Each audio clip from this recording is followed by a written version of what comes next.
Hello, everyone, and welcome to Sending the Wolf, the live stream. My name is Clarke Wolfe. It is so nice to see you all. It's only been 1 week since we did a stream, but honestly, it feels like forever. It feels like it's been a very long time. Maybe that is because 1,000 pieces of pop culture news um, have been announced or released or happened in the last 7 days. I don't know well, I do know Pisces season, equinox, eclipse season. That's why all the crazy's happening. My name is Clarke Wolfe. Thank you so much for being here. If you are in the chat, you are always welcome to lurk.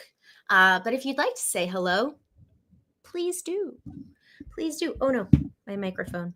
How's everybody doing? I'm hanging in there. This week has been surprisingly busy. However, hi Armada. Good to see you. Thanks for being here. On my end, yeah, this week has been surprisingly busy for me. Things, I guess, are starting to pick up. I'm hopeful. Hi, Nicholas. Great to see you. I know, been missing doing the Tuesday streams. Yes, well, I will tell you, and I was mentioning this I was just on Instagram Live. Sometimes when I have my act together and I am ready early, I'll hop on Instagram Live and say hello and remind people that I exist. It is true that inevitably, hi, Brian. It is true that inevitably, at least once when I go on Instagram Live, people say, "Oh, I haven't seen you in so long." And I'm like, I'm here. I've been here this whole time. But I recorded a new episode of the podcast this past Tuesday. So, in case you are wondering why I shifted the schedule and just went live, I'm going live once a week, it is because I'm trying to record an episode of the podcast, a good old fashioned podcast, a good old fashioned Sending the Wolf, so that we can relaunch the actual pod. The IG algorithm is very screwed up. This is very true, Armada.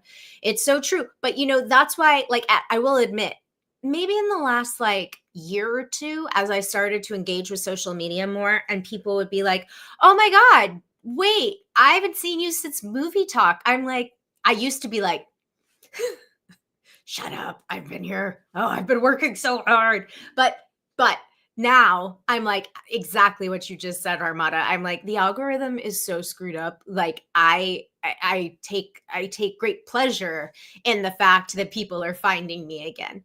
It's all good. Hey King, great to see you. So anyway, yes.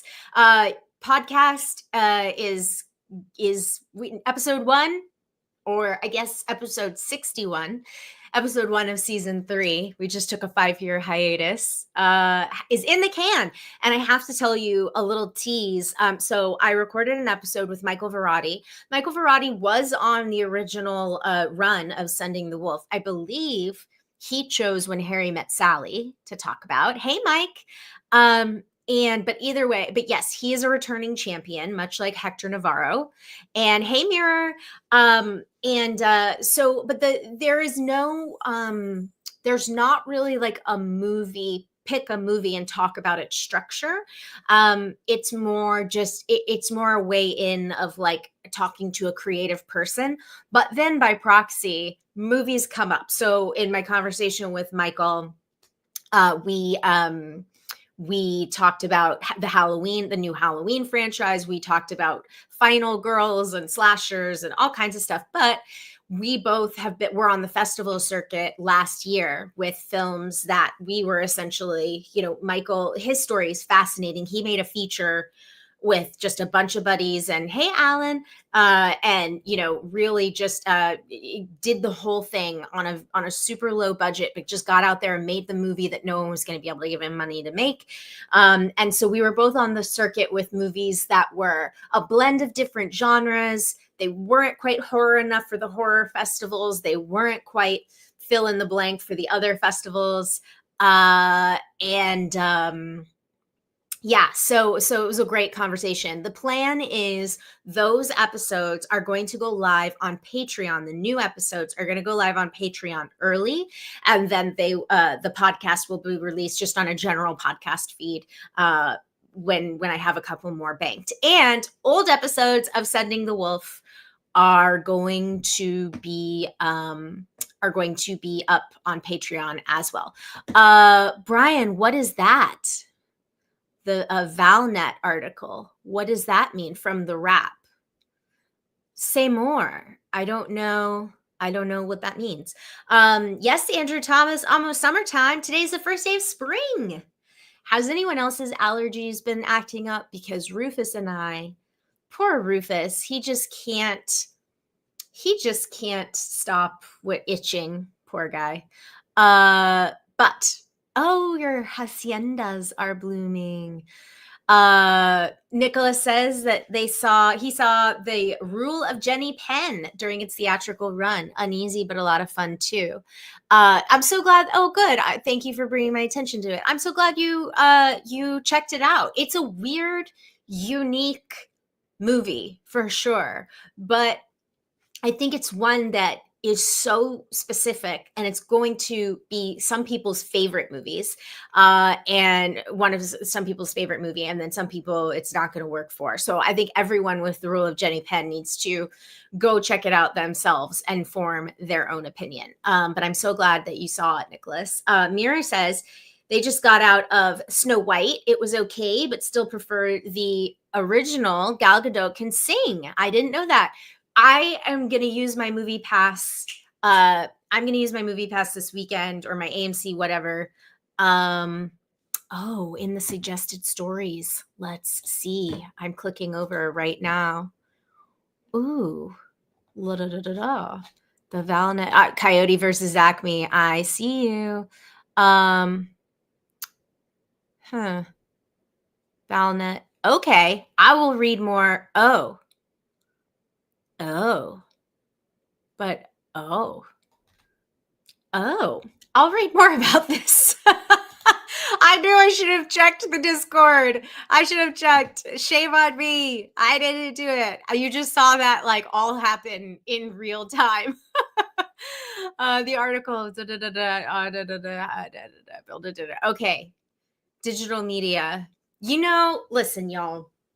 Okay, and I saw King say that they enjoyed having Hector last week. I loved having Hector here this week too. I know Gishgali has also mentioned that they think they would like, kind of like we did on Fear HQ, where we have guest hosts for the live stream. Love all of that. Love all of that. And I agree. I need to get my little button gear and start booking some more folks. But Hector was great. But anyway, this is to say that we kind of touched on it a little bit about how our industry, in terms of like the digital journalism, digital whatever, the digital landscape has changed so much in the last 5 years.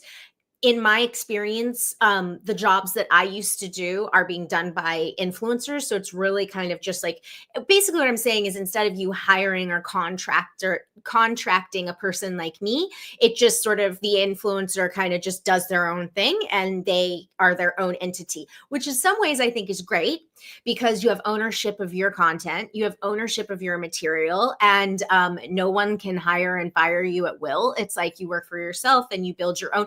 And, if you work for these big brands and you help build up these big brands for so many years, and that following doesn't follow you, then when you're no longer working for those big brands, you're kind of like left. So I get all, all kind of sides of the conversation. But to your point, I am looking at this article about this digital, quote unquote, digital sweatshop, and I'm just like, oy vey. I just, there were so many people who really just really, it's hard to make a living doing what we used to do.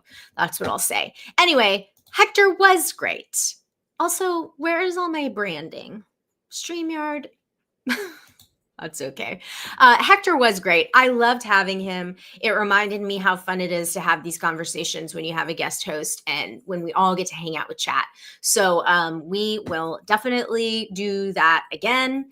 I really want to reach out to Blair Bursey and Terry Gamble and have them back and do some horror stuff specifically, but they love pop culture in general. Adam, I saw Black Bag this weekend too. Adam says, just saw Soderbergh's Black Bag last night. It's the best Bond film of the year 2025. I really enjoyed Black Bag. And can I just point out, 90-minute runtime. Yes. Leave them wanting more. Just such a really tight script. It moves. It's just, oh my gosh, it was really fun.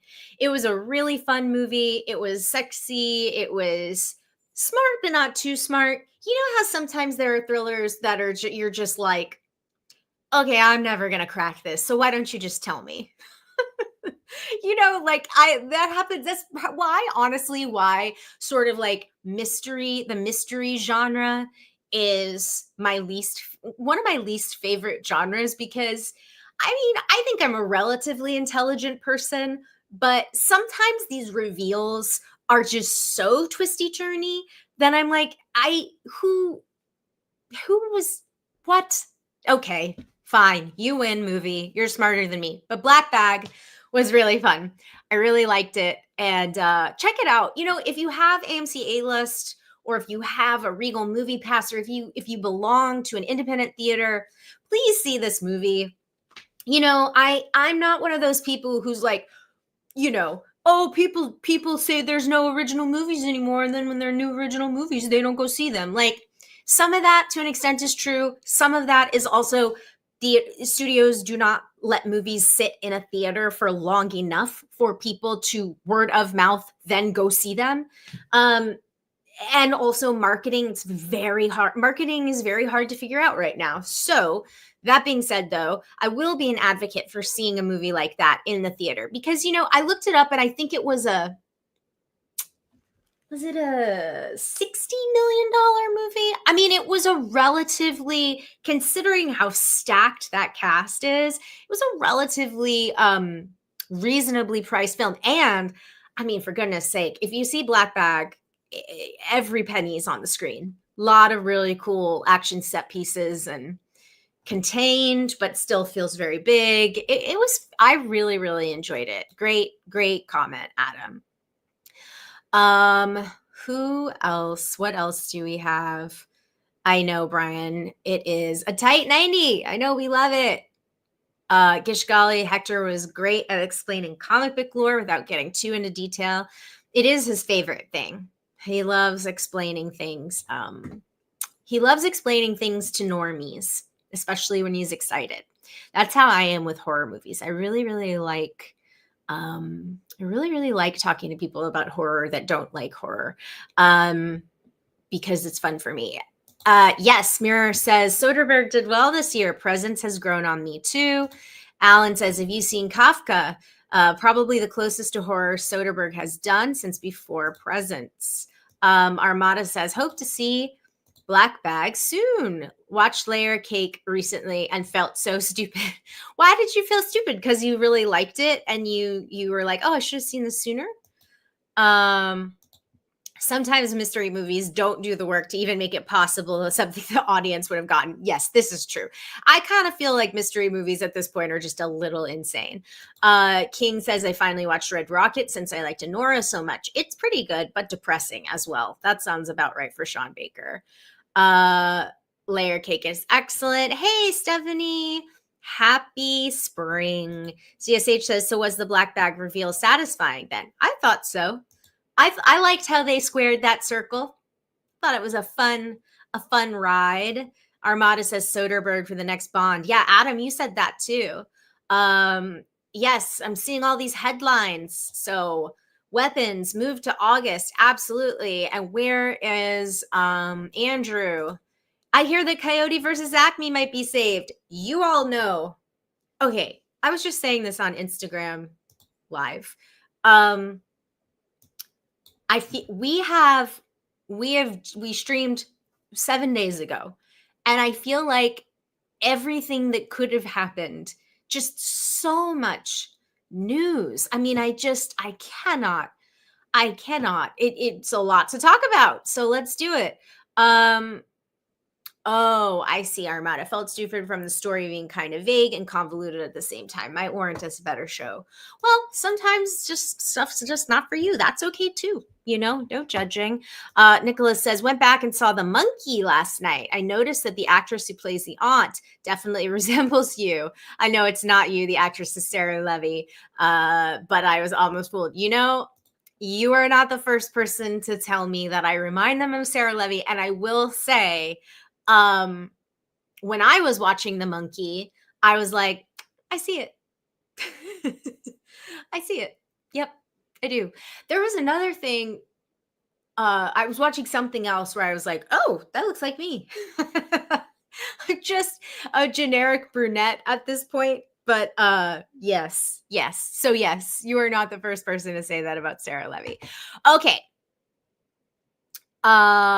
There's a consensus now. Mike says, I thought the same thing. She does in a way. All right. Mirror is keeping us on track. Mirror says, what's up first? Cujo remake? Well, that's on the list, but no.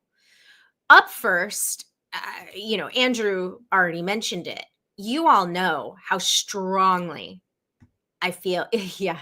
I'm excited for whatever Sandy Bullock wants to be in next. I had a dream about Sandra Bullock the other night, actually. I want the best for her. The greatest compliment I could ever. I will tell you, one time, my mailman, the place I lived at before this building that I'm in now, I was in for like 7 years. I was there for a long time. And it still had a very like neighborhoody feel. And so my mailman was like my mailman. I would see him all the time and say hi and whatever. And one day he said to me, because I ran into him, I was walking Rufus or something, said, hey, how are you? I'm good. How are you? And then he said, can I just say, you look like a young Sandra Bullock. And I was like, moi? Oh my. And then I was like, would you like to get married, mailman? Marry me. No. So it was like the greatest compliment ever. So thank you. That is very kind. Okay, here we go. Let's share screen. Let's just get to it. What are we doing with all this talking? Quit that talking. Here we go. See, my branding is gone. This is why I need a producer. We'll get there one day. We sure will. All right. How about that? I did. I married a mailman. Okay. COYOTE versus ACME might have found a buyer. Now, you all know, if you follow me on social media, there are a few things that make me as angry. I know, that's what I mean. Where's all the pink? Where's all my things that I made? My name is just my name. It's frustrating. I don't know StreamYard, but it's fine. We've got good news to talk about. So, you all know how much this story infuriated me, because you all know I don't care for David Zaslav. If my career is impacted because of that, then fine. Mr. Z, I do not care for your choices. I think they stink. But this should be illegal. So what Warner Brothers Discovery, headed by David Zaslav, has started doing with Batgirl, with Scooby-Doo, with COYOTE versus ACME should be illegal. It should not, that is, and if I were famous enough and powerful enough, we talked about this a few weeks ago, I would be the person to take on this lawsuit and put this in front of a court. Maybe not this court, but a couple of years ago, maybe that court. Anyway, the point is, I don't understand how you can just choose to take a tax write-off on someone's work that and you have an offer, you have offers, you have buyers. Like the way I've always heard it, or the way I like to think about it, is it's like burning down your restaurant and then asking for insurance money. And then I saw another person mention that if studios keep doing this and like they take a tax write off for this completed like film and television, then or film, then they should it should enter the public domain. And I was like, yeah, that's right. It absolutely should. Like it's, and did you notice, by the way, how a bunch of studios didn't just start doing this? So like, for instance, there was a lot of talk about the Halle Berry movie for Netflix that was in post for like 3 years, and they just decided they were not going to finish the movie, shelving something and deciding this is not salvageable, and we're not going to keep investing resources to try to improve on a project that's just not going to get there. Pharrell and Michel Gondry decided that after they finished their movie, they did not want it released. I mean, I guess that's another thing. But to just, for the studio, at the studio level, yes, you pay for the work in that moment, but the way that this business works is you are hired based off basically your last job. So you spend however many years working on your last job, and then nobody ever gets to see it. Plus, the way our industry works, there are residuals involved. There are residuals for actors, there are residuals for directors, for writers, for producers. I mean, and so on. So it should be illegal. And I think there are varying degrees of how much BS this is. So like, for instance, Disney Plus pulling Willow, the series, off of streaming, so nobody can see it. I mean, at the very least, they did not say, and no one will ever see it again. It was just like, we're pulling the thing for now. That's not much better, but at the very least, it still exists, and there is a chance legally that the material will be seen again. But this, I'm gonna just say it, this bullshit with Batgirl, Scooby-Doo, and Coyote versus Acme is nonsense. And then to top it all off, you have a movie like Coyote versus Acme where there are receipts. The movie was testing very well, and they had buyers interested, and Warner Brothers said no to all of those deals. But I will say, so now if you dig a little deeper in this article, though, the thing that, and this is what I mean by, like, if I were famous, I would take this to court. Like, I would be the person who makes a big stink about this and like is like forces a court / Congress to write legislation about this. But that said, what this article does go on to say is that there was major blowback for this decision at Warner Brothers, meaning creatives, high profile directors. We're going to talk about it. There's been a big slate shift. We have Paul Thomas Anderson's new movie coming out from Warner Brothers. We all talked about the story a couple of weeks ago about how Warner Brothers let go of their marketing people when they have a very auteur heavy slate this year.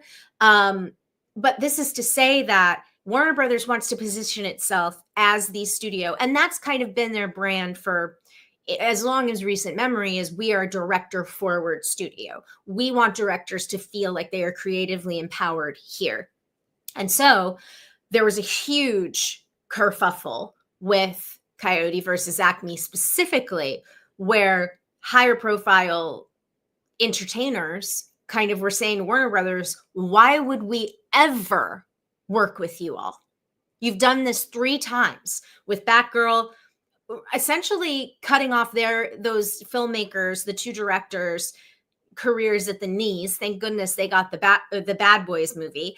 And we also talked about how the point was made online, that shot that was going around where Will Smith, I believe, was wearing the camera and they were getting the 360 angle, and how somebody was like, there's no way that the same people who made this movie made Batgirl and it was unreleasable. There's no So anyway, this is to say that I'm glad that a bunch of high profile industry professionals, directors, actors, producers said to Warner Brothers, why would we ever want to work with you when you can just arbitrarily, especially using Coyote versus Acme, a movie that has movie stars. John Cena is a movie star, IP, testing well, and you're just not going to release it just cause.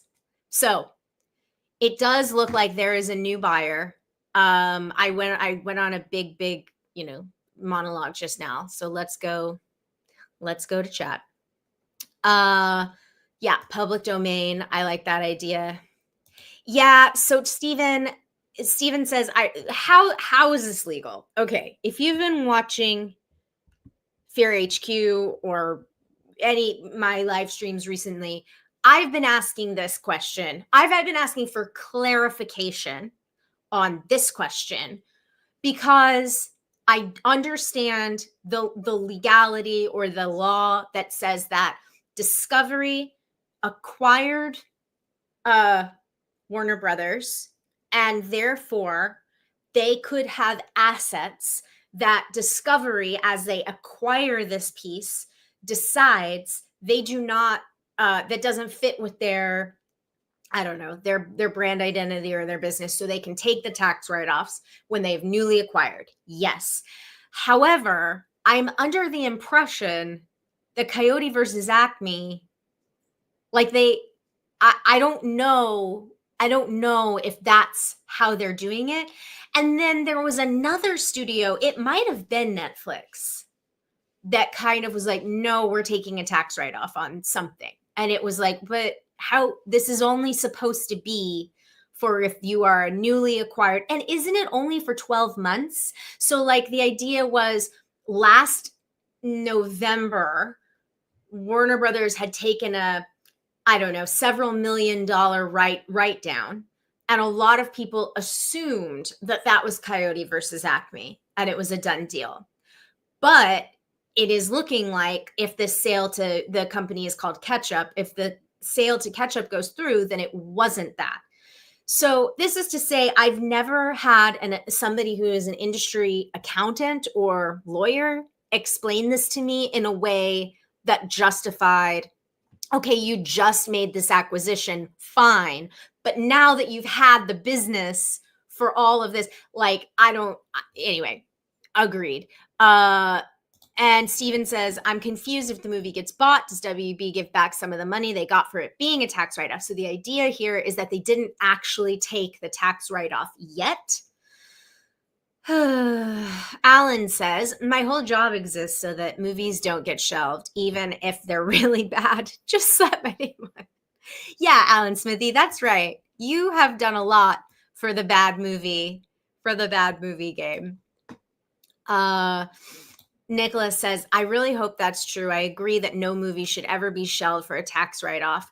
I hope Batgirl will still be saved. I have hope that Ketchup will get it like the Daffy Porky movie. Yes, exactly, Alan. The latest Michel Gondry movie was partially shot and will not be completed. I was under, so, you might know more than me, but the article said that they finished maybe they still had special effects. That's entirely possible. They got an assembly cut, they got a dirt, whatever, but they didn't finish. That might be it. Armada says WB seems too scared to share it, or at least stingy to give another studio for them to make a profit off of that.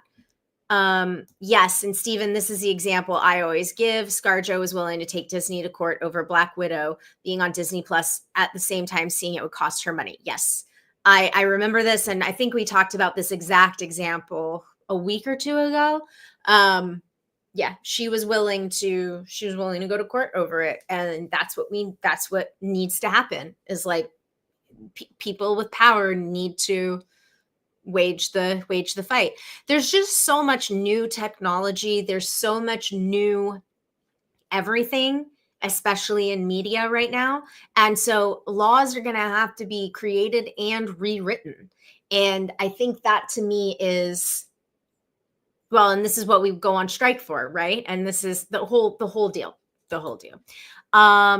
They gave Amazon the Batman show too when it was close to not being finished. See, this is the other thing that is so interesting, Armada, is like, so they were willing to give another brand or license another brand the Batman character. So because the way I always thought about Batgirl was like, well, you know, I understand because Warner Brothers is actively making new DC superhero films, so maybe they don't want to, maybe they just don't want Batgirl to get out there and it'll be convoluted. I don't know. But this is a really good point. You know, like Amazon got a Batman show. Yeah, Stephanie says, I'm happy to see pushback because, as you say, it is BS. Brian says, I'm curious if WB keeps the streaming rights. Probably not. I think the article says, and we can look, I know my blood pressure is so up. Hey, Kenneth. Kenneth says, hey, Clarke, I hope Coyote versus Acme does get picked up and released. Loved Looney Tunes back in action way back in 2003. I am under the impression here, and I pulled up this article, but we're not actually reading it. I read a bunch about it yesterday.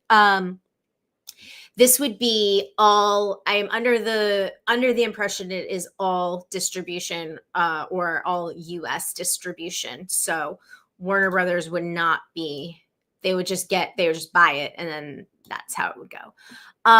Ketchup also points out, okay, now this is also interesting. This company, distribution company, handle the theatrical release of The Day the Earth Blew Up, a Looney Tunes movie that came up this month on March 14th and has grossed $4 million at the domestic box office. Now, I could see a lot of people being like, oh, look, see, it didn't actually work, like meaning it was not financially successful. But I do think if you're talking specifically about Coyote versus Acme, you have John Cena is a movie star. You have Will Forte, who is not a movie star, but is a known comedian, right? People know, audiences recognize Will Forte. I think Paul Scheer is in the movie. Like this is a movie I think that is filled with fun cameos, kind of like the way that the Muppet movie was. And so this is to say that, yeah, if John Cena is the lead of the movie, whereas Looney Tunes, The Day the Earth Blew Up, does not have John Cena in it, like, you know, that's, I think, it's apples and oranges. So I wouldn't be deterred, is what I'm saying, by these numbers. And I think this is a really, really great point, Stephen. I hate the idea that we think a movie is bad, we're just going to write it off. You never know in the long-term future of film like Catwoman has a cult fan base over time. Maybe be more picky about greenlighting films. Yeah, I think this is also a great example. How many movies can you think of that word of mouth or in the olden days were successful on the home video market, right? So like some of the most iconic movies that you can think of, the movie I always think of as the best example was The Princess Bride. The Princess Bride was a flop when it came out. But because of the home video market, people started watching it and it is now a classic. So I totally agree with you, Stephen, like 100%. Brian says, from my understanding, to get the IRS needs the project deleted or along those lines to get the write-off. If Coyote versus Acme wasn't a write-off, Coyote versus Acme wasn't a write-off, Batgirl was right. Yes, deleted is correct. Like it doesn't exist anymore, which there's no way that's true, by the way. I just don't believe it. In this day and age, there's no way that the movie's just deleted. Like I bet we're going to I think there's going to be a leak one day. Someone somewhere is going to find footage. Isn't it funny though, how in old Hollywood history, movies are lost to time because the print burned up or because the studio threw it out. And then that's how it's lost to time. That's the story of Nosferatu. Nosferatu was ordered, I think it was ordered that all the prints be destroyed because of arbitration with Bram Stoker's widow. And they thought that the movie was lost, and then a print survived. And that's how we got Nosferatu. And to your point, Stephen, considered a classic piece of cinema, like something that changed the game. And we're still talking about to this day, 100 years later. It's so short-sighted. Like, this is just all so short-sighted. But that's what we were talking about with like Black Bag just a minute ago. This idea that, okay, well, it was in the theater for one weekend and people liked it. Word of mouth is good. But if the movie isn't in the theater anymore, then people can't find it. And so it's doomed to be theatrically unsuccessful. But I understand it costs money to keep a movie in the theater. I get it. If you were not with us when we had Michael Kennedy on the show, screenwriter of Heart Eyes, we actually talked a little bit about this, about leaving the movies in the theaters and how Heart Eyes had a better weekend in its second weekend on Valentine's Day than it did its first weekend. So that's very rare, especially in horror. Anyway, Mira says, I wanted to see the Batgirl movie. So did I. Yeah, I mean, yeah, Kenneth. Clarke, what are your thoughts about the entire Looney Tunes library from Max being removed? Of course, you realize this means war. Yeah, here's the other thing. Have we talked about this on this show? Oh, yeah, Armada. If WB cancels an animated Rufus movie, we riot. That's right. To your point about the removing the entire Looney Tunes library. So I had a theory that so there's this like long, this is such a long detour, but basically I believe that, let's say if Paramount's a bad example, if Universal or Disney, let's say Disney, if Disney wanted to buy the Looney Tunes from WB tomorrow, I would put money that Warner Brothers would sell the Looney Tunes to Disney. And then we could get our Roger Rabbit movie, and that would be, or a Roger Rabbit reboot, and that would be really fun. But my point is, I think that, unfortunately, and Warner Brothers, the thing that is such a drag about all of this is Warner Brothers is like my favorite Hollywood moment. It's my favorite Hollywood studio. It just feels like old Hollywood to me. And unfortunately, somebody who is running Warner Brothers Discovery does not care about movies, does not care about, does not care about handling IP and growing IP and revitalizing IP. And he would, I believe David Zaslav would sell that studio for parts. So who knows? Maybe, I mean, Kenneth, to your question, to your point, they're removing the entire Looney Tunes library. If Disney made a play for the Looney Tunes, that'd be pretty cool. ZSH says, I know those Batgirl directors are definitely super talented. They did an amazing job with the Miss Marvel show. Mirror says, Madame Web did really well on Netflix, bombed in the theater. Let's see. Yeah, Armada says, what WB, I think, had a huge deficit in profit from releasing those movies on streaming and theaters in 2020. This is the other thing, is like, I totally understand. Coyote versus Acme specifically was created to be an HBO Max movie, an HBO Max original. And because the focus was, we want to push the streaming service, push HBO Max at that time. And so we're creating original things specifically for HBO Max using IP to attract, subscribers. So when the shift came to shift off of pushing people to subscribing, I think then that's when you're left with this material. But again, you still, like Salem's Lot, right? Salem's Lot was supposed to be a HBO Max original. But I still don't understand. Just make an HBO, just keep it as an original, a Max original. You know, they didn't look, nobody's given me the keys to the water tower, so what do I know?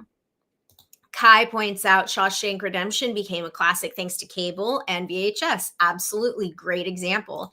Adam says their work on Miss Marvel was a major bright spot in the recent Marvel slate. I find it very hard to believe they dropped the ball on a Batgirl movie that also has Michael Keaton. I mean, preach. Like, yeah, I, I don't even want to hear it. I just wish that they would have been honest and said, I wish that the studio would have been honest and said, this doesn't fit our vision for these characters going forward. It's that simple. I mean, it's not fair, but that at the very least is like I can understand this does not fit with the vision that we have anymore. New leadership, we're turning the page, and that is a casualty. Batgirl was a casualty of that restructure and reimagining. But to say that it was unreleasable because it was not good is nobody handled that part very well, I would say. Alan says Disney destroyed most of the Alice in Wonderland negatives. They're piecing it together with old prints, etc. Nicholas says The Princess Bride had a terrible theatrical trailer, but those who went were blown away. I think thanks to glowing reviews, it managed to still make $30 million, but could have made so much more. Steven says, I was just thinking about this. WB is broke. I can totally see them selling brands off. Kenneth says, WB is an iconic studio, and it's a shame that the company is not as great as it used to be. Looney Tunes says, WB's mascots, they're dropping the ball on this. Yes. Steven says, selfishly, if another studio were to buy WB, I wouldn't mind. I wouldn't be totally mad at Universal doing it. Imagine the theme parks we could get. Exactly. Well, this is the thing. I mean, like, yeah, there are a lot of people who have an incentive to take an iconic family brand and reimagine it. I mean, we have seen with these let's take legacy sequels as an example. There are so many legacy sequels that have come out over the past 5 years that are very good, like way better than they have any right to be, which I think just proves there's always a good idea somewhere. There really is. You just have to find the people who, who have the vision and who have the passion. And I think that that's also probably why Coyote versus Acme was such a sore spot for the filmmakers and for Will Forte and for everybody involved, like, because they loved what they're doing. Yeah. So, but let's see. M. Santiago says Chip and Dale Rescue Rangers was kind of Roger Rabbit too, in spirit anyway. I loved it. Yes, children's programming is not a top priority according to WB. Give me a break. We're seeing this also with Sesame Street. Like, just Sesame Street needs to find a new buyer. Sesame Street, Disney should buy Sesame Street because they already have Henson Company. Hi, James. Let's see.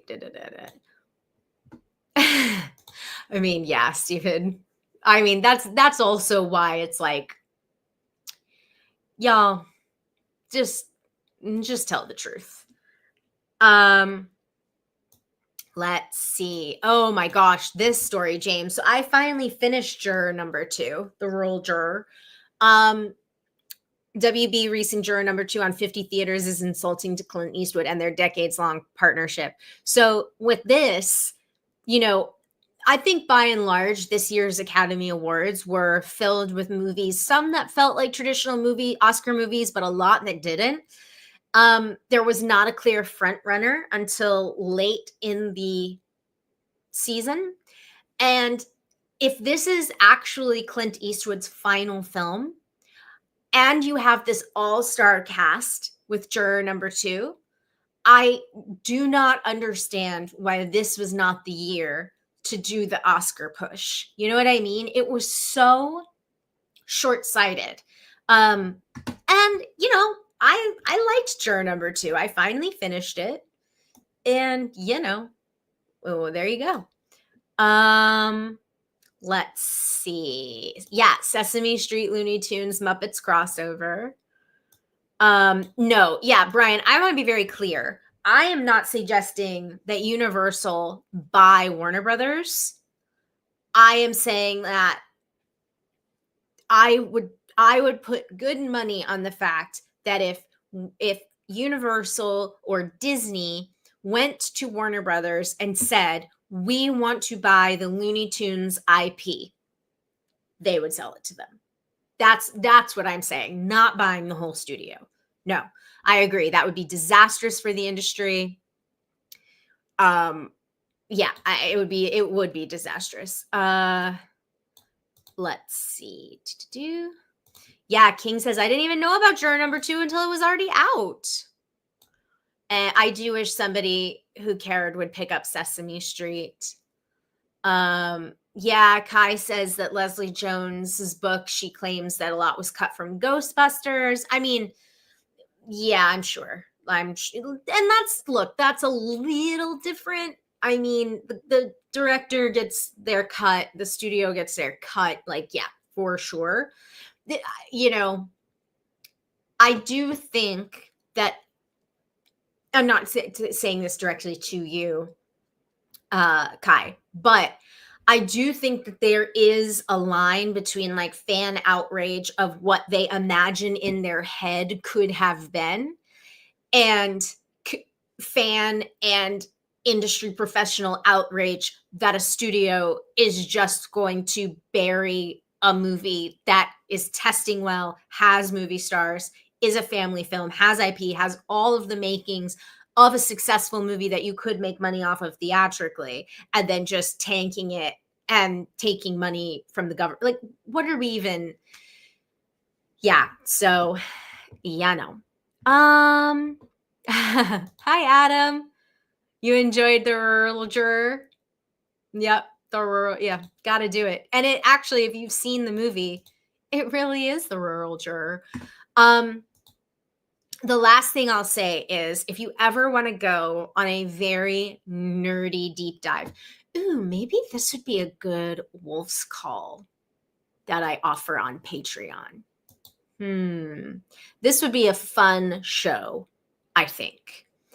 I would love to take you to my TED Talk about the history of Disney wanting their hands on Dorothy's ruby slippers. There is I did this deep dive when I watched Oz the Great and Powerful in 3D. So Hector and I and Abby watch a bunch of 3D things. We watched the original 1939 Wizard of Oz in 3D, the post-convert. We watched Return to Oz, which is a Disney movie, not in 3D, but just for continuity's sake. Then we watched Oz the Great and Powerful, Sam Raimi's Disney film, in 3D. And I was left with so many questions when I watched Oz the Great and Powerful. And then I started reading and I started doing research about the legacy of Disney wanting the Wizard of Oz. And it's fascinating. It's absolutely fascinating. So anyway, this is to say that I would have, Disney, I think their priorities have changed a little bit, but like legacy wise, they had always wanted Judy Garland's Wizard of Oz, which I get. So yeah, it's not great, James. I mean, like, yeah, it's nightmare fuel. This movie, I know some people love it, which I get. No disrespect. I'm not here to yuck anyone's yum. But we watched it and I was like, wow. And the man who directed it never directed a movie again. So do with that what you will. Anyway, all right. Oh, and then finally, James says, I think Beetlejuice did well, but it's in a rough time for them, I can imagine. Yeah, for sure.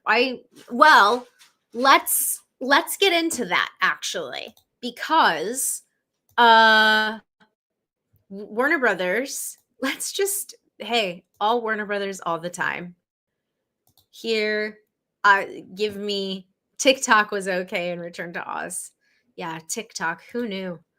All right. Warner Brothers film slate shakeup shifts Paul Thomas Anderson's one battle after another into award season. Another of the 5 films moved on its slate is Maggie Gyllenhaal's The Bride for March 2026. Now, I can say, well, let's look at the article first and then we'll get into it. Okay.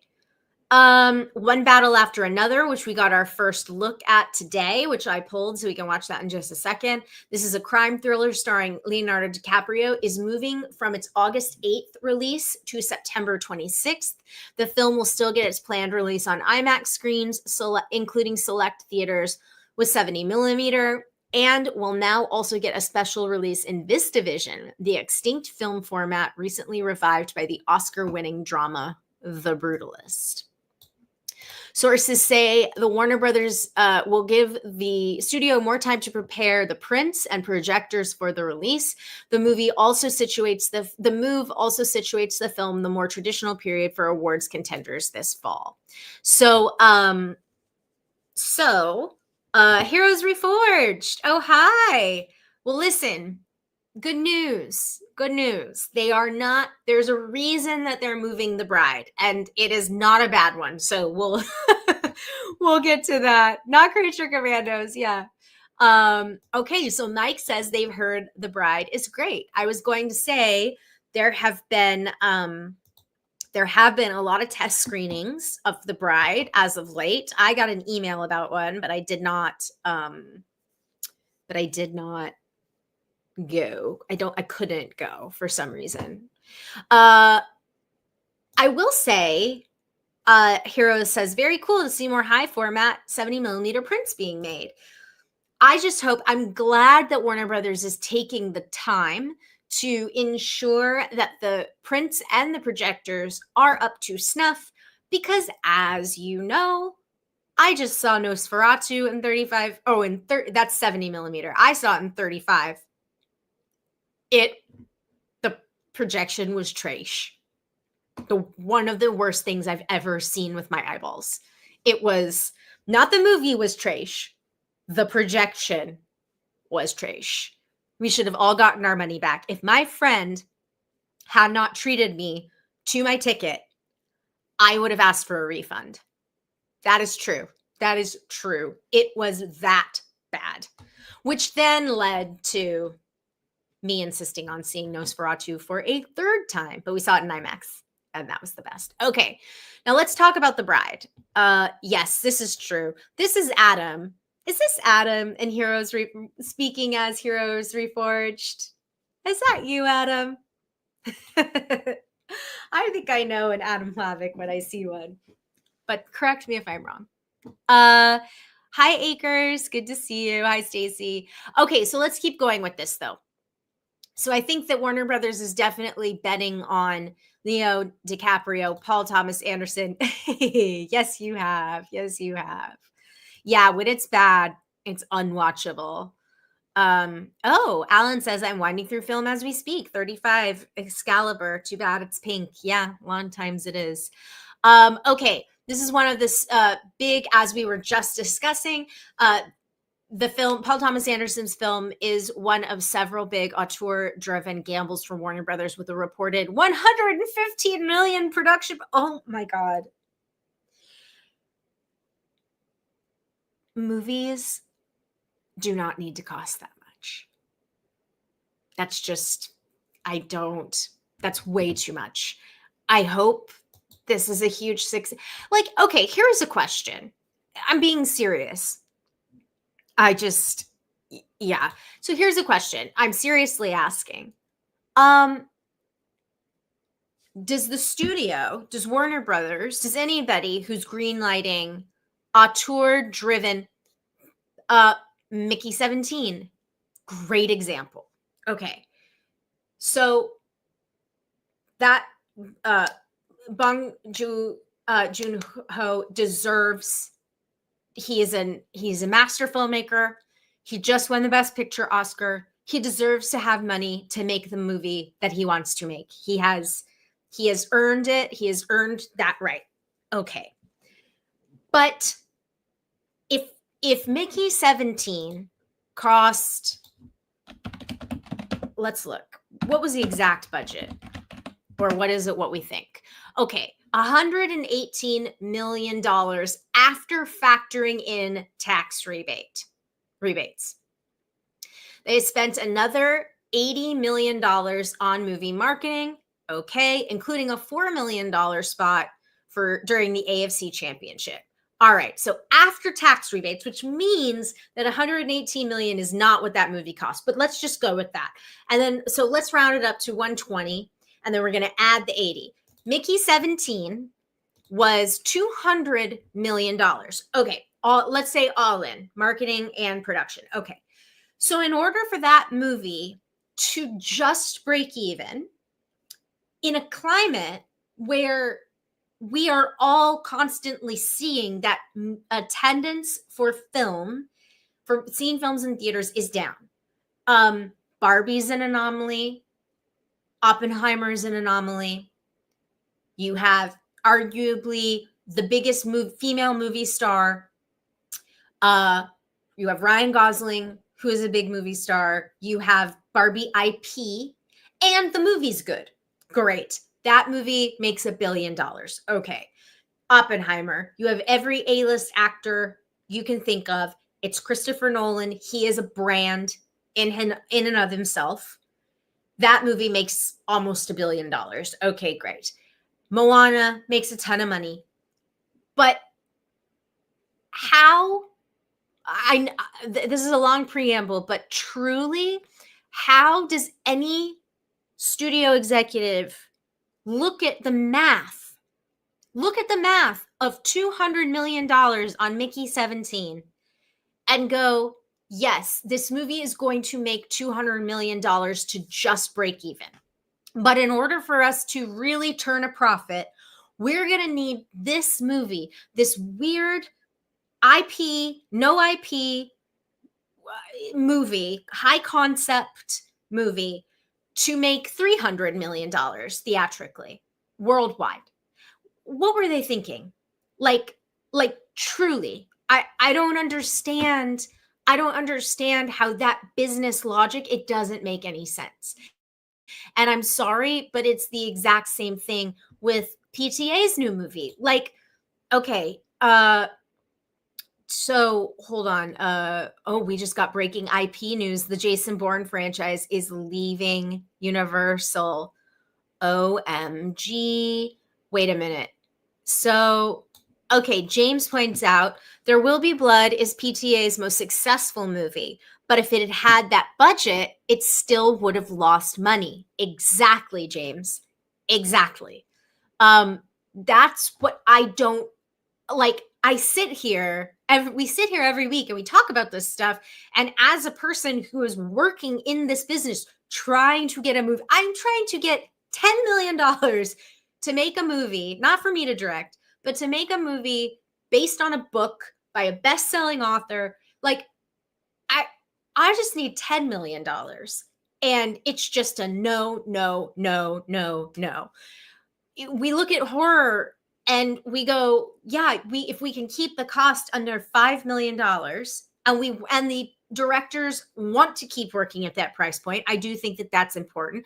But even Scott Derrickson, who, when he made The Black Phone, I think that was what, a $20 million production budget? So I guess what I'm saying is, like, the math, it's not that hard to come up with. And I think this is where the shareholder-driven movie studio is it's not sustainable. It's not sustainable. And then we were just seeing, like, there's an article today that Apple is losing $1 billion on Apple TV. We can get into it, but, like, I'm sorry, I'm talking a lot, but let's go back to chat. Okay. Heroes says, I'm starting to wonder if production budgets are up because there is no back end deal on most of these films. I have no insight into this. Well, to this point, there's been a lot of talk about the Millie Bobby Brown Russo brothers movie costing Netflix $300 million. But to your point, Heroes Reforged / Adam, that is because Netflix does not do backend. They don't want to participate. They don't want to participate in residuals. You know what I'm saying? So yes, to answer your, now I can't say across the board unilaterally that's the answer, but you're definitely right. In some cases, that is true. That is absolutely true. What else we got? Nolan is the only director who can make an audience watch anything he makes. Thoughts? Maybe tune into the theater, to show up in the theater. He's definitely one of a handful, I would say. Steven says, with those huge budgets, I can't believe a studio wouldn't be giving more input and demand test screenings. The fact that there was zero oversight for Joker 2 is crazy. Oh, and okay, I was going through old posts that I had made recently, and I was looking at how whatever the production budget for Joker 2 was, I think it was a $60 million movie. I could look it up. But Joaquin Phoenix's salary was like $20 million. Gaga's salary was like $15 million. More than half. It seemed like more than half. And then we don't even know how much Todd Phillips made. But you know what I'm saying? Half the production budget was just 3 people. That's, again, but then if Joker makes $1 billion with a B dollars at the box office, you start to go, okay, well, yeah, 60 million for a budget, not that bad. Oh, oy vey. Okay. Parasite had an $11.4 million budget. They 20 times his budget. Kyle says, studios are not the artists. They are supposed to hire artists to make the art that will sell to the masses and make money. Absolutely. But they need to have a vision for the audience, an understanding of the audience. And again, I am not suggesting that studios be less risk averse. For God's sake, please, take more risks. I'm just saying do them at a Parasite budget. You know what I'm saying? At a $11 million budget and not a $200 million budget. But what else we got? M. Santiago says, some of the budgets of these movies are so egregious and nonsensical, I'm surprised none of them have raised money laundering flags. Not saying they are, but at least a little suspicious. Gishgali says, Parasite budget 11 million, box office, therefore Mickey 17 budget 118 million, therefore box office is over $2 billion. We talk about this that's really funny, Gishgali. That's good math. That's just math. There's girl math, there's boy math, and then there's studio math. I talk about this all. Truly, I'm sure you all are sick of me talking about this, but the math isn't hard. All I need is somebody to give me $20 million. I will turn your $20 million into $100 million. Watch me. Just somebody please give me $20 million and I'll make it happen. All right. Could be argued when they can film entire feature films on an iPhone Pro now. Budgets like that probably don't need to exist anymore. Yeah, I mean, unless you're making here's the other thing I'll say, a movie like Avengers Endgame, I know where all that money went. I know where that budget went. I could see it on the screen. And also that talent, that cast has built a multi-billion-dollar franchise. So but whatever.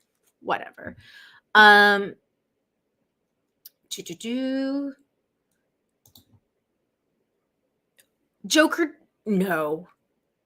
Wait, are you talking about budgets? Wait a minute. Joker 2 budget. No, that's hold on. Wait a second. I'm sorry. This is Joker 2 had a $200 million budget. I have been learning facts on air live for the last hour. That's crazy. I did not realize that. Whoa. That's insane. I cannot believe that. I just need to take a second and process. BRB, I got to Venmo Clarke $20 million. Thank you for believing me, King. Maybe the $20 million went to the guy who made sure Joaquin showed up versus creating the movie. The babysitter. That's the babysitter budget. Oh my God. Wow. Okay, let's see. Gishgali says, I wonder if WB is giving auteurs these huge budgets as reputation launchering for the direct HBO Max model during COVID. Maybe. I mean, they probably they definitely had to make up some ground and earn some trust. That's for sure. Let's see. I think there was an article recently about how Zaslav is mad at the executives who greenlit that budget, and others. I mean, yeah, I would listen. You all know I am no friend of David Zaslav, but I would be mad too. I would walk in and be like, what are we doing? No, just no. Okay. Wow. Yeah. Thank you, King. I'm learning so many facts. Okay. Anyway, let's go back. This was what we were talking about. Oh, yes. I was like applauding when he said this. I remember Cord Jefferson's Oscar speech. Instead of $200 million movies, studios should make $10 million movies or $54 million movies. I mean, I was, again, just applauding from home. Like, yes, sir. Yes. All right. So let's get to weapons. This came up a little earlier. So let's talk about it with respect to the WB slate getting shaken up. Taking the place of One Battle After Another in the August 8th slot is a more traditional late summer offering, Weapons, a new line horror film starring Josh Brolin and directed by Barbarian filmmaker Zach Krieger, featuring multiple entwined plots surrounding the disappearance of kids in a Florida community that may have to do with the occult. Weapons aims to be a breakout genre hit similar to Warner's August 2018 release, The Meg. We also think about maybe It, although, It and The Meg are IP. But that's really interesting. Has anyone in chat seen Weapons that they care to share? I know sometimes some of y'all see movies early but I just, the buzz on Weapons is very good. Like very strong. Y'all know I'm a big Barbarian stan. So, I'm here for what Zach Krieger wants to do. And this is so we've been talking about the dumb things. Let's talk about the smart things. This is a smart thing. Releasing an original horror movie around Labor Day has worked really well for WB and New Line in the past. The Meg, as they mentioned, It Chapter 1 comes out Labor Day weekend. It Chapter 2 also comes out Labor Day weekend. I think we had another James Wan horror movie, maybe Labor Day weekend at one point. But this is to say that I think this is a very smart move, and Warner Brothers should absolutely, claim the end of summer horror slot for sure. Meanwhile, here's a reason why The Bride moving to March is not a bad idea, and it is not. I don't think it's a lack of faith. I think that they probably looked at the movie and, it's maybe not your traditional Oscar contender, but they also point out that Dune Part 2 came out in March, so let's read about it. The biggest leap on Warner's slate goes to Maggie Gyllenhaal's The Bride, which moves from the September 26th slot, now filled by One Battle After Another, to March 6th, 2026, starring Jessie Buckley as the titular bride of Frankenstein's monster, and Christian Bale as said monster. The film reimagines the classic horror film in 1930s Chicago. Warner is hoping that The Bride can be a breakout mainstream spring hit, and theaters could use that too, given how the current March box office is down 55% year over year, with the absence of hits on the level of Dune Part 2, which was a Warner release via Legendary. So I think that this is a really good, smart idea. I also think Guillermo del Toro's Frankenstein is coming out this fall on Netflix. I think it is no secret to anyone that that is intended to be an Oscar contender. And I think that this is really smart strategy because it sounds like The Bride is doing more subversive things with the material. So if you have two Frankenstein movies coming out at the exact same time, you have a movie like Guillermo's, which is in theory, as far as we know, as far as we can see, a more traditional take, like a more straight adaptation of the material. And then you have something like Maggie Gyllenhaal's material that is like, or movie that is reimagining the material or remixing the material. I don't think having them come out at the same time is the right move. And so I think moving Maggie's movie to spring is smart for the financial reasons they're mentioning. And we have seen that, Oscar movies can start their process, earlier in the year. It just takes, if people are blown away by The Bride, Warner Brothers will know by the time Oscar season comes around. And so I think you're going to see that Oscar push late in 2026 to remind people of what came out earlier in the spring. Looking forward to Weapons like Barbarian a lot. Stephanie says they haven't seen Weapons, but they did just watch The Brutalist. I enjoyed The Brutalist. Gishgali says, I think studios are figuring out that horror fans will come out at any time of the year. Don't need to wait for summer or Thanksgiving or Halloween. Agreed. I mean, and you'd think that, I remember Insidious Chapter 2 came out and was very successful, came out in August, I believe, late summer.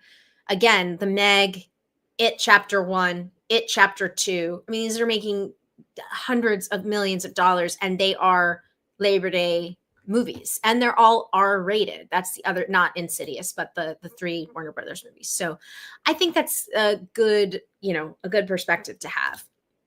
James says The Bride is a musical too, which is very interesting. Yes, exactly. I think that, again, if critically The Bride is well received in the spring of next year, then I don't think you will forget. Like, I think the Oscar campaign will happen. Let's see. Steven says, I do wonder if Oscar voters, unless one is really good, will feel like they just kind of awarded a Frankenstein movie very recently with Poor Things. Yeah, maybe. Although, has Oscar Isaac been nominated for an Oscar? Let's look. Oscar nomination? Golden Globe. So I don't think it looks like he has. Yeah, Golden Globes, but no Oscars. So I do think that the Academy is going to really want to give the Academy likes to reward the same people over and over again. So I think Guillermo has a really good, and this is a passion project for Guillermo. So I think that bodes well. Netflix did really, really well. Netflix did well in terms of nominations at this past Oscars. I think that the Academy wants to recognize Oscar Isaac for sure. So I think it has that going for it. So while I do agree with what you're saying, oh, it was, or was it shaking? And are you being sarcastic? um, but yeah, so I don't know, but I take your point, Stephen. I totally take your point for sure. Okay. That's enough Warner Brothers talk. Although, oh yes. So this was all in advance of CinemaCon, which is coming up in Vegas on April 1st. Adam Hlavik, if you're still in the chat, is Heroes Reforged going to CinemaCon this year? Okay, so we have a teaser for, where is it? I know I pulled it. Here we go. Share this tab instead. Uh-oh. I have to restart my browser. Wait. All right, hold on. If we're gonna watch a trailer, we gotta stop sharing. I'm gonna reload this. Okay, let's try. I have all the tabs. Okay, let's see if this worked. Oops. Present. Share screen. Here we go. All right. So, speaking of Warner Brothers, speaking of Paul Thomas Anderson, one battle after another is the film in question. Leonardo DiCaprio and PTA unite with guns blazing in first footage. So this is a teaser. And I think we should just watch it. Here we go. Clarke will win an Oscar someday. Yeah, sure. I hope so. No, it was funny. I have to tell you a story. So I have a girlfriend and her husband, my girlfriend, Mary, and her husband live in San Francisco, and they're very sweet and they're very supportive of my career. And she told me that they were watching the Oscars, a couple of weeks ago, and her husband turned to her and was like, "Isn't it cool that we know people that could win an Oscar someday? Like, Clarke could win an Oscar one day. That's so cool." And I was like, James, her husband's name is James. I was like, bless sweet baby James for being so supportive, because it just was like such a it was just like such a sweet, like, what a nice friend. Okay, here we go. Just a teaser. Now, I just got a notification that perhaps my sound isn't going to work from the browser. So let's find out. I'm going to press play and you all tell me.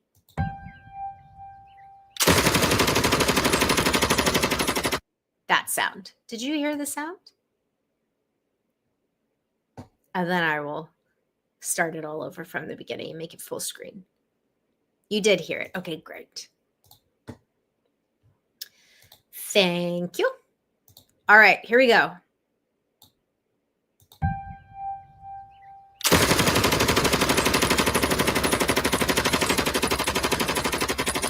What are you going to do about this baby?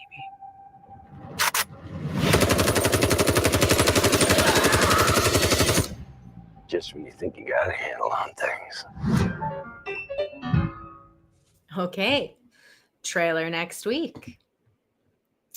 Well, all right. Here's a question for you all.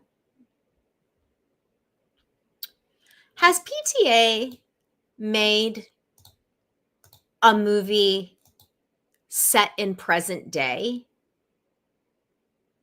Like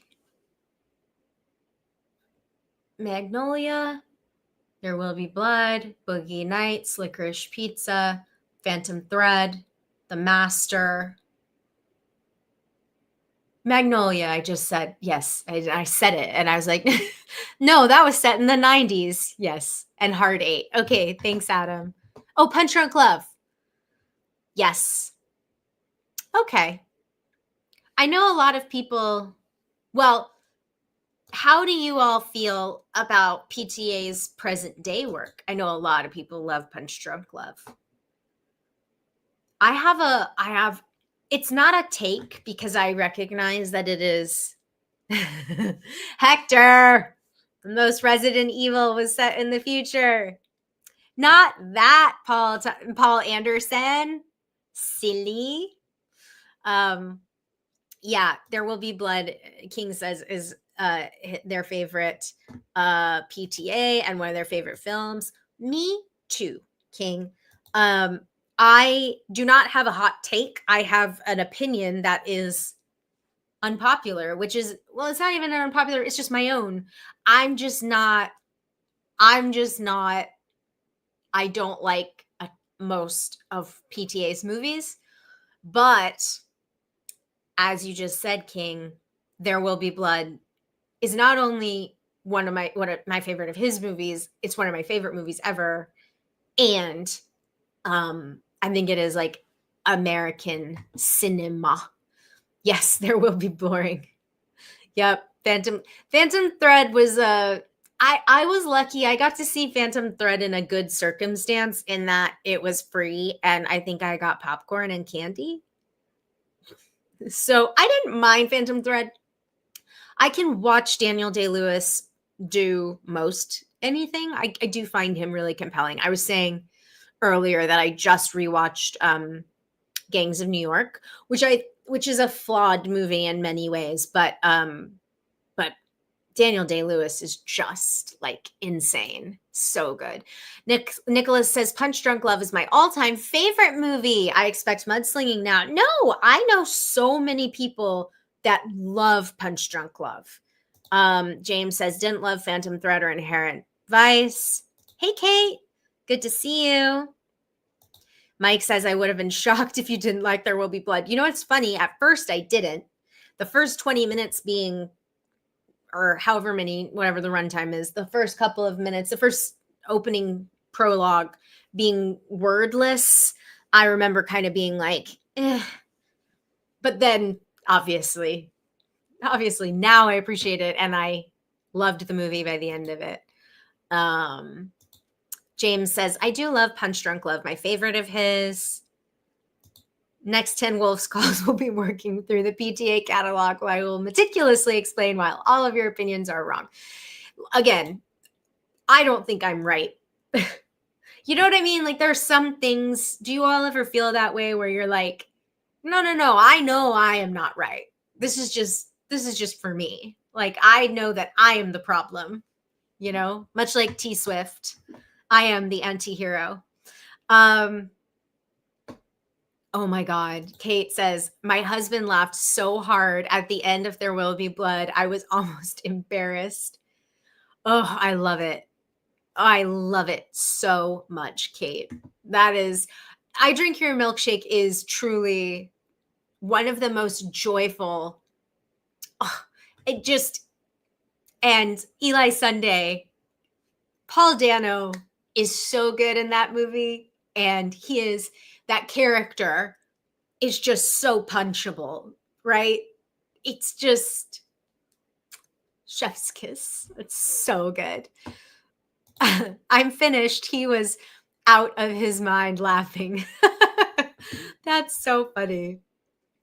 Yes, James, I appreciate him, but I don't love his movies. Does that make sense? Absolutely. This is how I feel about yes, that's how I feel about him too. I appreciate him. I'm glad he exists. I'm glad his movies resonate with so many people. He does have a vision. He is unique. It's just not for me.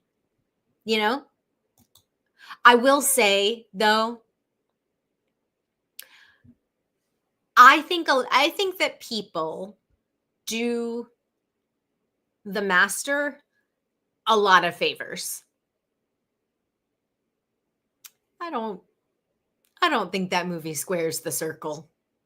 But we really love Philip Seymour Hoffman. Of course we do. I don't think so. Gishgali says, I feel you. I hate Seinfeld, but I wouldn't argue that it's bad or that people are wrong. You know, I mean, I always make this joke. Unpopular Opinions with Clarke Wolfe is my show. And it should be a show that we do sometime. Kate says, I do love The Master. Amy Adams is undeniable. James says, The Master is an interesting failure in my eyes. MI3, Seymour Hoffman. Hector, if you're still in the chat, when are we watching it? I'm ready. Vincent, you're just afterbirth Eli, who slithered out of your mother's filth. It's so good. Daniel Day-Lewis also, I mean, I don't know if he was having fun, but he really looked like he was having fun in There Will Be Blood. He really looked like he was enjoying himself. Like, you can tell Bill the Butcher, he was working hard. But Daniel Plainview, I think he was having fun. I don't think he was having fun making Lincoln. What am I saying? Whatever. Yeah, but we gotta MI3.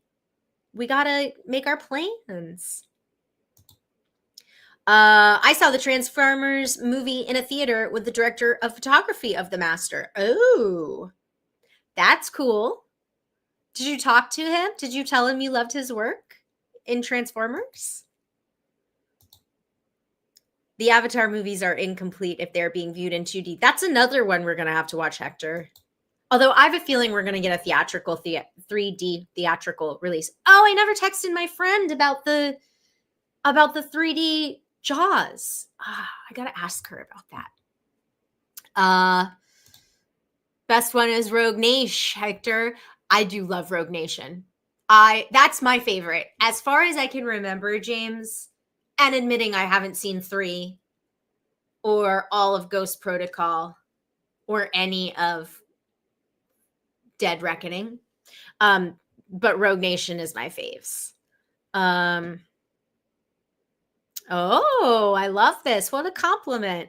Keep those unpopular opinions coming. The reason I am here is because of the way you have made me see movies like Alien in a different light. That's a great compliment. Thank you, Gishgali. I really do appreciate that. ZSH says, I do enjoy his harsh criticisms, our collective cultural past. That's fair. Brian says, since we're talking about unpopular opinions on filmmakers, I don't like Alejandro Inarritu's films, except, oh gosh, chat is popping off. The Revenant, which is mostly just okay. Oh, saw PTA do a Q&A after watching The Master. He seemed grumpy. Oh, Fallout. Vincent says Fallout is their favorite Mission Impossible movie. Yeah, James. Rebecca Ferguson for the win. Stephanie says, I saw Flow, by the way. Lovely movie. Might rewatch it tomorrow with my mom-in-law. Oh, that's cute. Fallout for life. My tattoo. No. That's not what that's not the unpopular opinion. You know this by now. I have alternate readings on things. You know, the one thing self-awareness wise I have going for me is that I 100% understand my brain does not work the way other people's do. And that's okay. That's why we have collaborations, so we can open our eyes and learn things. It's true. James, not a fan of The Revenant. Vincent says, filmmaker I respect but don't love is Terrence Malick. Totally get that. Mike says, Flow is wonderful. Inarritu's movies are usually too dark and cynical for me. That's fair. Wow, we had so many great unpopular opinions. If anybody wants to confess any unpopular opinions, now's the time. We're on the topic. This is the best, isn't it, ZSH? I love that PTA is high all the time while writing a script and is married to Maya Rudolph. And you know that, you know who PTA's father is. Why have we not gotten a Ghoulardi movie from PTA? Why, or a horror host? Why has he not Has he? Chat, you'll know better than me. Is there any conventional wisdom that PTA has like reimagined his dad? Is it kind of Boogie Nights adjacent? I mean, I know that he's talked about like growing up in the valley and, you know, like Boogie Nights, he saw a lot of that stuff, but like I am very I'm very ready for PTA to make a Ghoulardi movie. For those of you who don't know, there is a horror host out of Cleveland, there was, named Ghoulardi, and that is Paul Thomas Anderson's dad. When I found that out, my mind was blown. And I had to say to my mom, grew up in Ohio, and who I watched, or who watches all the Oscar movies. And I said to her, Mom, do you know who if it was There Will Be Blood or Magnolia or whatever the movie was, like his big movie at that year, Licorice Pizza, whatever. And I said to her, Mom, do you know who his dad is? It's Ghoulardi. And she was like, no. Oh, anyway, yeah, Steven, I agree with this. I'm still team The Prestige and Batman Begins over any of the later movies. Maya Rudolph is a national treasure. Only Inarritu movie I liked was Birdman, and yet I still don't think it should have won Best Picture at the Oscars. James, love Gene Hackman, but I don't love The French Connection. You know what's funny? I just watched The French Connection from start to finish for the first time after Gene Hackman passed. And you know what gave me a huge appreciation, like, because I had started The French Connection and I'd never been able to really finish it. I had just watched Munich, which, you know, 70s espionage thriller, pulled so much from The French Connection visually. But I saw Sorcerer, William Friedkin's Sorcerer, on the big screen at the Vista last year for the first time. And I actually didn't know what Sorcerer really was about. I just kind of went in blind because I love William Friedkin. And I was like, I've heard so much controversy about this movie. I've never seen it. And a friend of mine wanted to go. And I was like, great, let's go. Having seen Sorcerer and knowing The Exorcist so well, and then knowing that The French Connection was like before any of that, and kind of like the bridge movie from documentary into narrative for Friedkin, it made me appreciate The French Connection that much more. That said, I'm not here to talk you out of your opinion. I'm just saying it gave me a little bit more context. Kate says, we watched The Substance a few weeks ago, and damn, that movie stayed with me. I see it having a fantastic shelf life. Respect the balance. I watched it for a second time a couple of weeks ago, Kate, right before the Oscars. And I appreciated it the second time a lot more. I think you're right. Like shelf life, rewatchability. Once you know what the movie is and what it's doing, I think it makes it easier to appreciate all of the nuance. But Alan Smithy's hot take is Coppola is the most overrated one of the most overrated filmmakers in history. Can you name 3 movies he made before Megaflopolis? Can you name the 3 movies he made before Megaflopolis? First of all, Megaflopolis is great. I've never heard that before. That's funny. Yeah, I don't disagree with that, Alan Smithy. In fact, my unpopular opinion about that topic is I don't think The Godfather is the greatest movie ever made. I don't think it's the greatest movie of the 70s. I think it's very good, but I will say one of the hardest laughs. You know what, Kate, the way your husband just laughed embarrassingly loud in the final moments of There Will Be Blood is how I laughed when they talked about The Godfather in Barbie. I mean, I laughed very loud. And I was like, Greta, I will follow you into battle, girl. You got me. PTA's dad was in Magnolia. I think, Hector's got one. Unpopular opinion. Christopher Nolan did more damage to superhero storytelling than good. No, that is not an unpopular opinion, Hector. I have told you you need to write this book and I will write the foreword. No. That is not an unpopular opinion. That is a correct opinion. And there are reasons why we think that. And we are right. Doesn't have anything to do with quality. It's about damage. Yep. That is, Stephanie says, Hector with the hottest take. Nope, I'm with you. I agree with you. Kishgali says, if you look at PTA characters with TV show host dads, there may be a hint as to why no Ghoulardi movie. Yeah, that's fair. I mean, I just think I would really like to see that movie. King's got a very hot take. I don't care for Spielberg films. Well, there you go. Oh, Brian's got a really good one. The Force Awakens is the worst of the sequel trilogy. Wow. These are hot, piping hot, spicy. I love this. Nolan's best IMO is Memento over all his other films. I like his earlier work too, King. Mike says, I don't like The French Connection either. I've only seen it once though. This should be a segment. I mean, clearly we all have a lot to talk about. I am loving this corner of this show. This is wonderful. Like, get it all out. Just get it out. We can all tell our truth here. This is our little private space on YouTube where nothing bad ever happens. Okay, wait, let's keep going. James says Batman Begins is possibly the best. Ooh, oh no, so many hot takes. I lost you. Okay.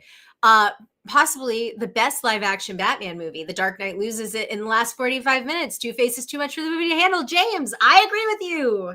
I agree with that. I think that is a great take. I agree. I think that is an accurate take. And King, this is hilarious. Hot take. Indiana Jones is cool. Why? That's good. That's a good one. I like it. Mike says, my unpopular opinion is that The Dark Knight is overrated. I agree with you. And that's not me. I will say, I don't think this is us being edgelords either. Like, I think this is just like a fair assessment. And this is why Hector needs to write the book. I think I pitched you this idea like years ago, Hector. I said, if anyone should write this book, it is you. And I will support it all the way. Growing up a few miles from Poughkeepsie made French Connection a big film in my household. Alan's, Sorcerer soundtrack by Tangerine Dream rules. It is very good. The Dark Knight is heat with a superhero on it. Yeah, actually, that's a really good way to put it. That's a very good way to put it. I like that. Kind of the way that like Joker was king of comedy, but had to be made in the superhero world because no movies get made if they don't have superheroes anymore. Was Sorcerer the 4-track mag print? I asked because I saw it at the New Bev back in 2023. That's a great question, Nicholas. I don't know the answer. I don't remember. It was at the Vista. It was a very good print, though. I could see it. I could hear it. It was good. Brian says, Ari Aster, good filmmaker. Don't like his movies. That's very fair. That is very fair. I think, and look, if I could impart anything on digital and online film discourse, it would be this. Like, it is okay. Best and favorite do not have to be the same thing. Like, it is okay if your favorite thing is not the best thing. And it is okay if the best thing is not your favorite thing, And I love this discourse of like, good filmmaker, the movies don't work for me. Like, that's okay. That's called taste, that's called preference. Like, that used to be a normal thing to say, you know, before the internet. James giving a shout out to Raiders and Last Crusade. Godfather 1 and 2, The Conversation, Apocalypse Now, Rumblefish, Outsiders, Bram Stoker's Dracula, and The Rainmaker. These are, Vincent has some thoughts about our buddy FFC. Okay, I don't agree with you on this one, but that's all right. We agree to disagree. These are our hot takes. These are our unpopular opinions. I do love Citizen Kane, though. Kyle, this is a very, very pure, sweet take. Unpopular opinion. Mars Attacks is a great movie. I love that take. That's a wonderful take. I support it. Mike says, I agree. Godfather 1 is great, but overrated. And Chris says, surprisingly, have never seen The Godfather. Steven says, Martin Scorsese is a bit overhyped too. He's been making the same mob movies for long. Yeah. I mean, yeah. I get it. I don't disagree. You know what? That's how I feel. I think Sweet Marty is a great filmmaker. Those movies are not for me. You know what I mean?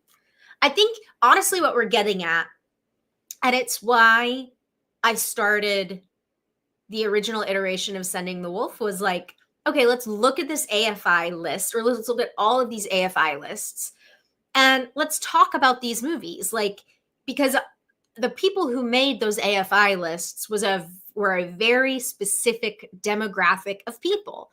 So let's invite different perspectives to weigh in. And sometimes on that podcast, we were like, this movie is absolutely one of the greatest movies of all time, and it should absolutely be on this list. They got it right. And then other times we were like, this is awful. How is this considered one of the greatest this of all time? So I think that, I think that these are like, you know, I think that's what it comes down to, is when you say this is the greatest movie ever made and you teach it in schools, that's when I'm kind of like, now there can be classics, right? Like, I do think you should teach Citizen Kane in school, because it was literally the first time that cameras moved that way. It was the first time that certain editing techniques were used.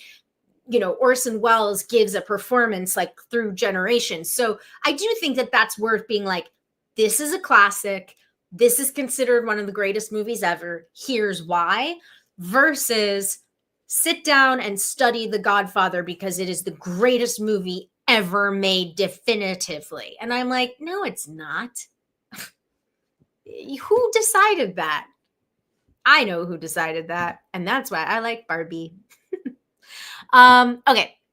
What other unpopular opinions do we have here? Nicholas says, I love Megalopolis. I promise I will only watch it in the privacy of my own company. This is great. This feels like a wonderful, like a little, like a therapy session, a movie therapy session. And I absolutely love it. I love The Godfather Part 1 and 2. However, Scarface and Goodfellas you like better than the Godfather saga. That's great. That's preference, right? That's taste. Yes, James. They also talked about why men love The Godfather and White Lotus. It was hilarious. And you'll notice, written by Mike White, a gay man. I mean, Greta had thoughts. Mike White has thoughts. I just think that people that are not, you know, I think people have different opinions. Okay. Ooh, Alan Smithy has this is a good take. Not my take, but I support your right to have it. The Dark Knight is the greatest movie about post 9/11 Bush era America ever made. Ooh, that's a good one. You know what's funny, actually? Like, that's what I always talk about when I talk about Alex Aja's The Hills Have Eyes. I always say it's one of my favorite movies of all time. It's one of my favorite horror movies ever. I always put it in my top 10 because I think it is an incredible movie and it is very upsetting. And I think Alex Age is a fabulous filmmaker. But that was the first time after reading in books and in articles in film school about political commentary and horror and science fiction, where I was sitting in a theater and when the movie first came out and I was watching it and I was like, this is what they were talking about in all those books. Like I'm seeing it. So I'm with you. I think there's a lot of movies that are made about political eras that are not about the thing, right? Like they're veiled conversations about that kind of thing. And I think The Dark Knight is a great example of the paranoia, post 9/11 surveillance and so on, for sure. Yeah, that's right, Steven. Bring back fun Batman. James says, I used to think Attack of the Clones was the worst Star Wars. Now I think it's Rise of Skywalker. That's a hot take. This is a safe space. We are a hot take zone. Brian Knight, I like Dark Knight better than Begins. Most people do, Brian, I would say. Kishkali, I hate stupid Betty White. She was never good in anything. That's the hottest of hot takes. That is woo, way hot. Oh, this is funny. The Last Jedi is the worst of the Knives Out movies. It's great. Good. Well done, Alan Smithy. Steven's got a hot take. Attack of the Clones is the best Star Wars. If I'm going to sit through Star Wars, let me see some Natalie Portman and a lot of cute outfits. Steven, you know what's funny about that? I just saw on Threads, someone had a screenshot, and I don't know which one of the prequels it was, but I think it was either Attack of the Clones or Revenge of the Sith, but it was of Natalie Portman as, not in the full Amidala. She was not in the full getup. And she is so poorly lit. Like, and somebody like had screen grabbed it and wrote beneath it, like, what did Natalie Portman do to this lighting person? Because that's the joke, is like, you ever see somebody on TV or in a movie with terrible hair and makeup, it's because they've pissed off the hair and makeup people. Like, they just don't like them and they send you out to look terrible. It was very funny. Chris, hot take. All of the Jurassic World trilogy is bad. I don't disagree with that. I did not like Jurassic World Part 1 so much that I never returned to the franchise, despite J.A. Bayona being involved. Hector says, oh, but Hector, counterpoint. Unpopular opinion, Fallen Kingdom is the second best Jurassic movie. Love it. Wait, Kyle says, unpopular opinion, State Farm beat WB to the punch hiring Bateman for Batman. Wait, what does this mean? Oh, wait, is this a campaign?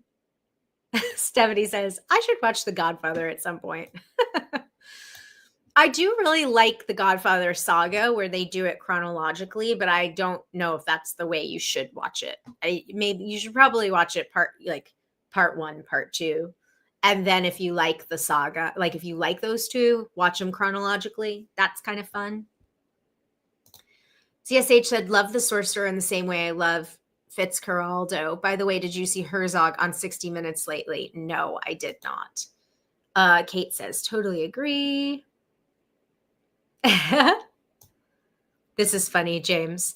Everyone talks about Heath Ledger from The Dark Knight, which they should. Nobody talks about Christian Bale's performance, and he's Batman. Is that a problem?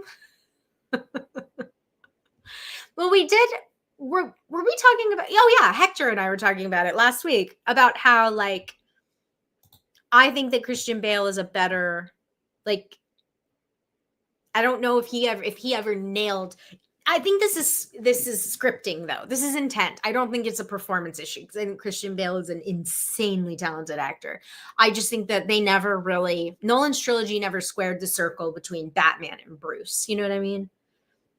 But that's just what they chose to spend their time on. Kate says, we also watched Longlegs, and I really loved the first 2 acts, but just like Maxine, the 3rd act fell apart for me. Yeah, I don't disagree with that either. I don't think that Maxine knew how to land the plane. Kyle Brian agrees. Yeah. James is not a fan of the Jurassic World. That's fair. Never tell Scott Mance I don't like Citizen Kane. Don't worry, King. Your secret is safe with me. Nobody in this chat tell Scott Mance all of our secrets. Listen, King, I had to tell Scott Mance I don't like Close Encounters on my podcast, actually. That was an episode of my podcast. ZSH says, fun fact, I look almost exactly like Hector IRL in his current avatar image. That's funny.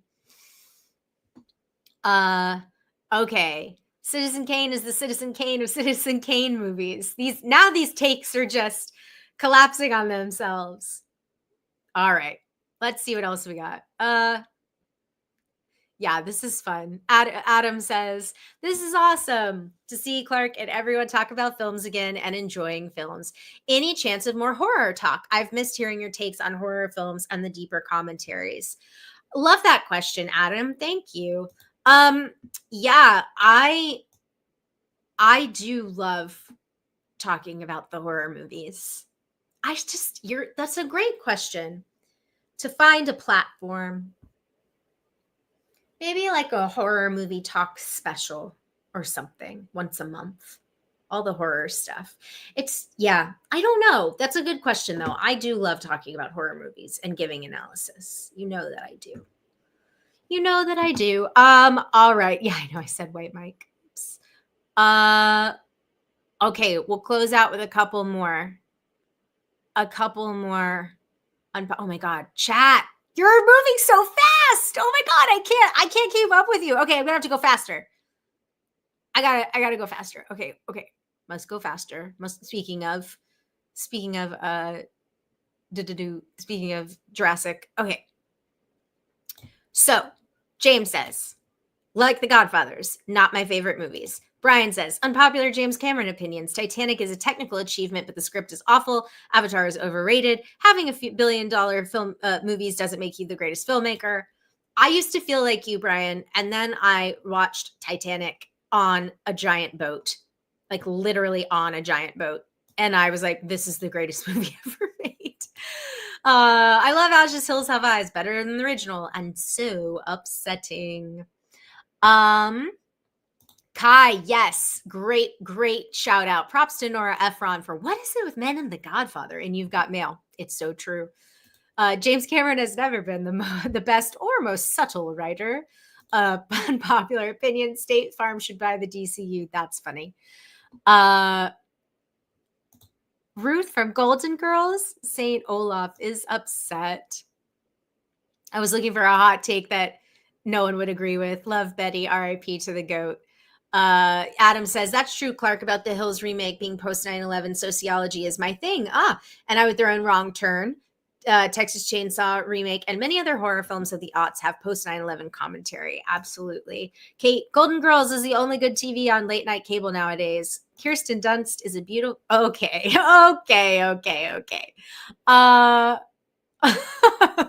I need to start pre-screening these hot takes. Let's see. Okay.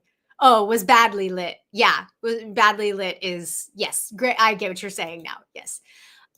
Joan Crawford was known for being very friendly on set to the cinematographers because they knew who was responsible for making her look good. Unpopular opinion, Shrek Forever After is the best Shrek movie. Oh God, now we're really getting into these are deep hot takes. Oh no, King, shots fired. 3D is overrated. We got an Age of Ultron fan. In the first Avengers movie is boring. Kate, I will say that while I do love the first Avengers movie, I know we don't like Joss Whedon. I get it. I know there are things that we don't like in Ultron. I get it. I like Age of Ultron. I still do. There you go. James says, Puss in Boots, The Last Wish is a masterpiece, Hector. And Kate King semi agrees. Okay.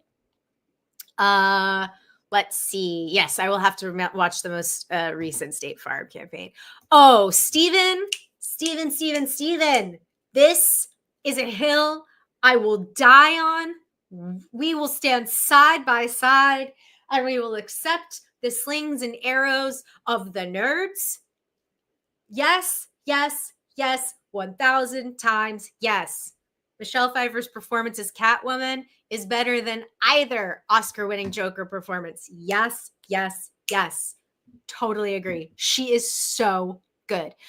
Also, Kai, this is another one I strongly agree with. Hot take, Jimmy Stewart's character in Rear Window is a garbage person to Grace Kelly. She should leave him and go solve murders on her own. Yes, Kai. Yes, he is a dick. I said it. Okay, what else? When is Scott Mantz getting on the show? Oh my God. I don't even know what I would do with Scott Mantz. Yes, Nicholas, I do not care for Close Encounters. Weren't you trying to talk about horror less a few weeks ago? Yeah, because that's what the people want. Trying to give the people what they want. I know that was the hot take half hour. It really was. Ultron gets better with age. Oh, Adam. Adam, were we together when we saw Hot Rod? We were, right? I remember Sarah was there, but we saw it together, I think. I literally almost threw up. I was laughing so hard. I had a Frappuccino with full sugar, and I laughed so hard when he falls down the hill that I almost threw up. I will never forget that. Unpopular opinion, Michael is better than Chucky, is better than Pinhead, is better than Jason, is better than 15 random horror villains. Oh, Freddy last, Brian. We are in the weeds. Boo, Vincent, do not agree. This is serious. I know. I really felt it. I know, Kyle. Oh yeah, I love this. I'm still like, I feel like I'm 1 million hours away from super chats. I think I'm still a while away, but I check every week. I'm still a little ways away though. I would love this as a weekly segment. This is a great weekly segment. This is fun. We're bringing it back. We got to bring it back as long as we keep things respectful, which I think we have. We've got a good group here, so this is fun. Kate, this is what I advocate for the next villain in Matt Reeves' Batman. Truly, bioterrorist, Poison Ivy. I think it would be so rad. James agrees with. We saw it together. Yes, I thought we did. Michelle Pfeiffer, Catwoman, unbelievable performance. Also, check out the Cenevita for Tarantino shows. Love that. Did you all see Hot Rod at the film festival premiere at the Hollywood Bowl? No, we did not. We saw it in a theater in Alpharetta, Georgia, and we died all the same laughing. It was so good. Oh, Brian, hi. Brian says, I stumbled here by accident. I'm so glad I did. Thanks, all fun time. This was fun. Thank you for being here. Please subscribe. Yay. You will get there, and we will all be here. Super chat. Poison Ivy movie. Yes, please. Hot take. Clarke's opinion is the only one accepted here. What a great one to go out on. Chat, I love you. Y'all are great. Ooh, Karen Gillan is Poison Ivy. Great. That's a good casting. This was so fun. What a wonderful moment and time. So glad we did this. Thank you all for making this so fun. Oh God. Yes. Pop star. Love. Favorite. All right, y'all. So thank you to anybody who's new. This is what we do. We just chat. We just talk about movies. This was, Zendaya. Ooh, I love that. I once again advocate for the Lonely Island and Seth Meyers podcast. They do it a digital short. Hot Rod gets 2 episodes. Oh, crap. I'm going to listen to that right now. Thank you all so much. This was great. Thanks, Adam. Thanks for being here. Thank you, Brian. Thank you, Stephanie. All right, y'all. So as always, follow along on socials at Clarke Wolfe, Clarke with an E, Wolfe with an E. And there's a Patreon, patreon.com/official Clarke Wolfe. You can join for free. You do not have to pay to join. And I am restructuring. I know I said this last week, but I actually sat down and did the brainstorm today. So I'm restructuring Patreon so that more people can be involved, more people, we can continue to build out this community. Yeah, I think that's it. Thank you again. Hit that subscribe button if you haven't already so you get notified.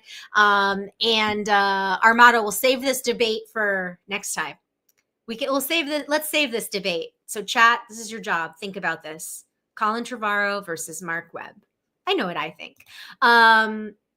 Okay, y'all. Have a great night. Love y'all. Thank you so much for all your support. Thanks for being here. This was so fun. Be safe this weekend. Go see a movie in the theater. Bye.